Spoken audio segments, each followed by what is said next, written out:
Should you upgrade to the STX package on the new Super Duty? Well, in today's video, we're going to take you on a full tour of these two trucks here and show you the differences. I have two trucks here in front of me, a 2026 F250 and a 2026 F350. This one here on the left is an XL model, and the one on the right side is also an XL model, but they look way different, and we're going to show you this today. So right off the bat here, this is an F250 XL model. Now this one here is a regular cab, and it also has the diesel engine finished in Oxford white, and this truck over here is also an XL model, but it's equipped with the STX package, which is a pretty significant change here on the XL model. Now in other trucks in the F-Series lineup, like the F-150, the STX is actually its own trim level, but here in the Super Duty lineup, it's actually just a package available for the XL trim, but it dramatically changes the appearance of the new Super Duty. Now the cost of this package is around $4,200 Canadian, and in my opinion, it is definitely worth it. Now we'll start here with the base XL, the truck without the STX package. You'll see here you have that standard black grille with the chrome bumper, as well as the standard incandescent bulb headlights. You have fog lights down there, but those are also going to be incandescent bulbs, and just a standard style bumper there. Now on the STX equipped Super Duty, you notice there you got your upgraded grille with that nice gray finish. But the main change here is these headlights. These are typically reserved for either a Lariat trim or the higher end XLT, but Ford does include these on the STX model. And in my opinion, that is definitely one of the main things that really makes this truck look so much higher end, so much more expensive.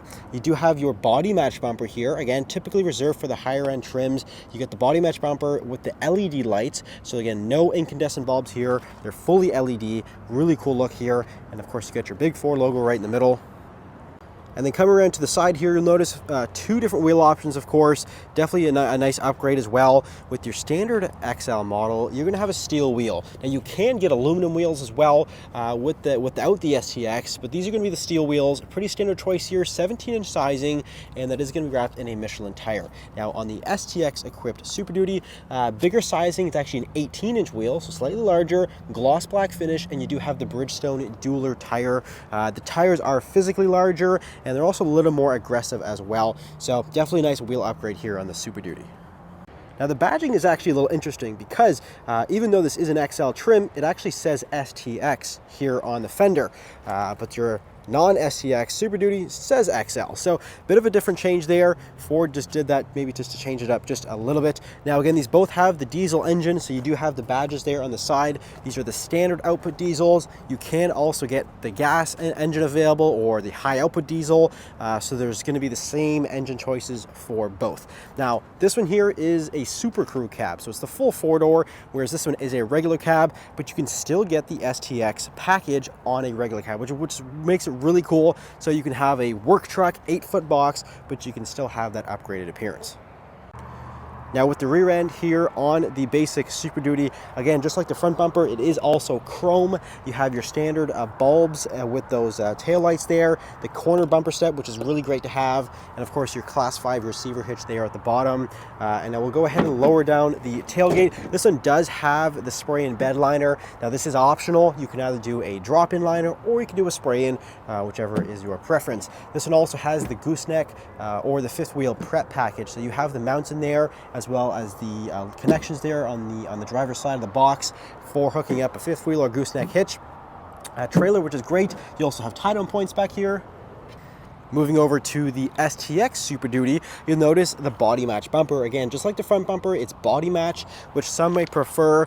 Personally, I like the body match look. Again, those are typically reserved for the higher end trims, but you're going to have that here with the STX model. Same hitch receiver, Class 5 rating there. This one does have the parking sensors here equipped, and then pretty standard taillight design. However, this one is slightly different because this does have the blind spot detection system, and Ford actually integrates that into the taillight itself. So the blind spot radar system is actually built right into there, which is pretty cool. So you don't have, some crazy little thing on the side with the sensors. It's actually built right into the taillight. Now with the bed here, this one actually does not have a bed liner. Again, it is optional on pretty much every single Super Duty, regardless of the trim level. But this one does have no box liner. Again, you can pick in, if you want to put in a spray liner or you want to put in a drop-in liner. It's definitely easy to do both. You also have tie-down points back here, as well as the optional LED box lighting system. Now taking a look inside of the standard XL Super Duty. Now the interiors are going to be very similar because the real difference in the package is the exterior.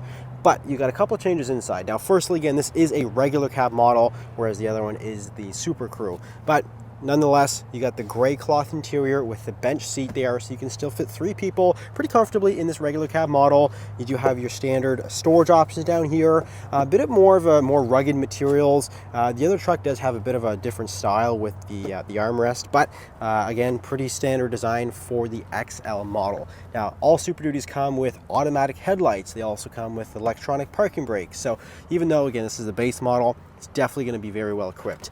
This does have rubber flooring that is available on both of the trucks. Go ahead and hop inside here. Same key as well, so this does have kind of like the switchblade style key, and we'll go ahead and we'll fire it up here. Again, 6.7 liter diesel, same as on that truck over there. You're going to get that almost 500 horsepower, over 1,000 foot-pounds of torque. Really, really impressive. But again, the interiors are very, very similar on these two trucks. You have your 8-inch screen there in the middle. You're going to have your climate control below. This one does have the heated mirror option, which is great to have, especially for our Canadian winters here up in Atlantic Canada. You have 12-volt power. This one does have the optional inverter system. So you actually have a 120-volt plug, which is especially great to have. You know, here in the front of the cab, you can plug in your laptop or something that takes that full-size plug. So that is great. You also have another 12-volt power there, some storage on the side, and again, a bench seating configuration. And I know a lot of you are curious about the payload rating on this truck.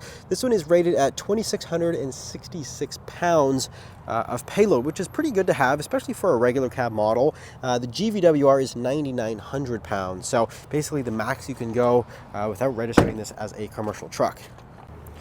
But moving into the STX equipped F250, you're going to have a much, much greater payload rating. Now this one is an F350, whereas the other is an F250. So that is also going to increase your payload rating. But this one has at a whopping 4,359 pounds. So about 1,700 pounds-ish more payload rating on this truck than the other one. So again, F350 versus F250, but again, you're really going to see those ratings increase there with that. This one does have a 12,000 pound GVWR, so just a higher rating for weight for your bigger truck.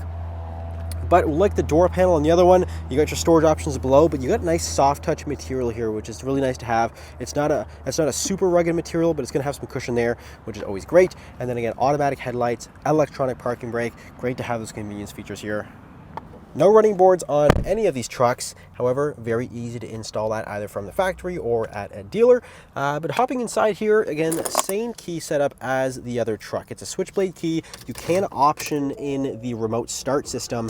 If you want the remote start on the key, that is possible. However, every single Ford, including these two trucks, do have Ford Pass. So you have Ford Pass, which you can hook up your phone, you can remote start the truck, you can, lock the doors, you can locate the truck from anywhere in the world, all from your phone. So that is included for the life of the vehicle on any new Ford. So that is pretty cool. But looking around the rest of the interior, just comparing to the other truck here, it is very, very similar. It's pretty much identical. You have the same screen in the middle here. Again, 8-inch display there with the Apple CarPlay, the Android Auto.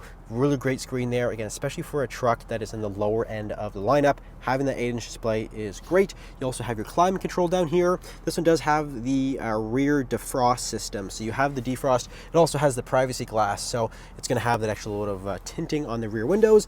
But this one actually does not have the inverter system. So in place of the inverter plug, that 120-volt plug, you just get another set of USB-C connectors. So while you don't have the full plug, you do have additional USB-C. And then just like the other truck, this one also has the bench seat. So that's pretty cool. You can also get a console, but you also have the bench seat here. So you can have some storage, but you also have the 6 seating capacity on this particular truck, which is really cool there. And again, storage on the right side, especially with a lockable glove box. Now let's go ahead and we'll take a look at the pricing details for these two trucks. So this one here is the STX Equipped Super Duty. Right at the top there, you get Oxford White, again, that 160-inch wheelbase, which is basically your Super Crew model, and that 6 3/4 foot bed. And here is the option list for this truck. This one does have quite a few options added to it, but there is that STX Appearance package at $4,225 dollars right at the top there. And then the total MSRP is $94,759. So pretty expensive truck, but however, I do want to make this very clear. This is Canadian dollars. We're in Canada, so these are Canadian dollars. So if you're comparing this truck to one in the States in US dollars, it's going to be much, much more. This is just what we pay here in Canada. Unfortunately, it's a little more than what you would see in the States. Now this truck over here, the non-STX, is at about $82,699. So that's the MSRP for that truck. So again, this one has quite a few options. You do have that 360 camera system. You also have a few accessories with the splash guards, your different appearance package there. Now, if you're going a little more apples to apples, if this was a regular cab or if this one was a Super Crew, the price would be a little bit closer to each other. You'd have about a $10,000 difference, but is it worth it? And that is the real question. Is the STX Appearance worth it on the new Super Duty? Let us know in the comments below.